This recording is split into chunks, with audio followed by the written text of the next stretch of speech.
If you've ever left work frustrated, replayed the day in your head over and over, and wondered why your team can be great one day and then completely fall apart the next, this episode is going to feel uncomfortably familiar because inconsistency doesn't just kill results, it steals your energy, it shortens your patience, it follows you home. That's why I'm going to show you why inconsistency isn't random and why it's not a people problem. 7 minutes, one truth, one execution move.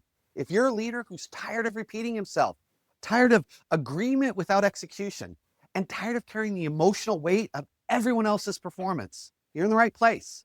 I'm Chris Hunsicker, and this is the Dealership War Room. This isn't motivation, and this isn't theory. This is a daily leadership briefing for people who actually have to produce results in the arena, both at work and at home. You're in the war room now, so let's get after it. Let's talk about what's really happening inside your store. Monday morning meeting. Everybody nods. Yeah, boss. Everyone agrees. Everyone's aligned. By Tuesday afternoon, the old behavior is right back. And you start thinking, what just happened? Here's the truth most leaders miss. Inconsistency isn't a character flaw. It's a situational failure. Situational failure is when someone knows the standard, they know the process, has proven they can perform, but they can't reproduce that performance when pressure, emotion, or conditions change. So a different customer shows up, a different stress, a different pace. It's the same person, but a different outcome. And here's the line that I want you to steal. Etch this onto your brain. Inconsistency isn't random. It's just unmeasured. Most leaders coach inconsistency as if it were an effort problem. They say, hey, you guys just need to focus, or they need to want it more, or they're great when things are easy. But elite leaders, they know this, that mood-dependent execution is not excellence. Professionally repeatable execution is.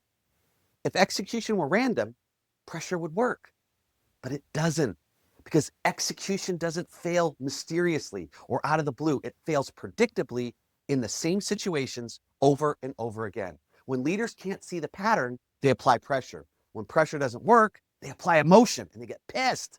That's how good leaders burn themselves out, trying to fix the wrong problem in the wrong way.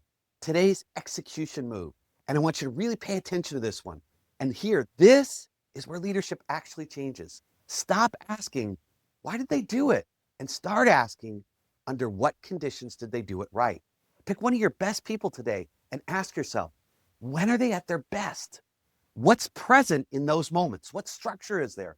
And what disappears when execution breaks? And hear this clearly. If you don't know when your people perform best, you're leading blind. That's not a criticism, that's an upgrade. Because once you can see the pattern, you can design for it. And then everything changes. If this is landing and you're realizing you've been coaching effort instead of situations, text the word coaching to the number on your screen. You'll get instant access to our AI coaching assistant, built to help you identify situational failures, to spot invisible execution patterns, and to coach consistently without blowing your people up. Just text coach to the number you see on the screen. And if this episode just described your week, send it to another leader who's carrying too much right now, because this isn't chaos. It's not a mystery, and it's not permanent. Consistency is not a personality trait. It's a leadership skill, and it's learnable. So let's go out today, create some leadership fire, and I'll see you tomorrow in the Dealership War Room.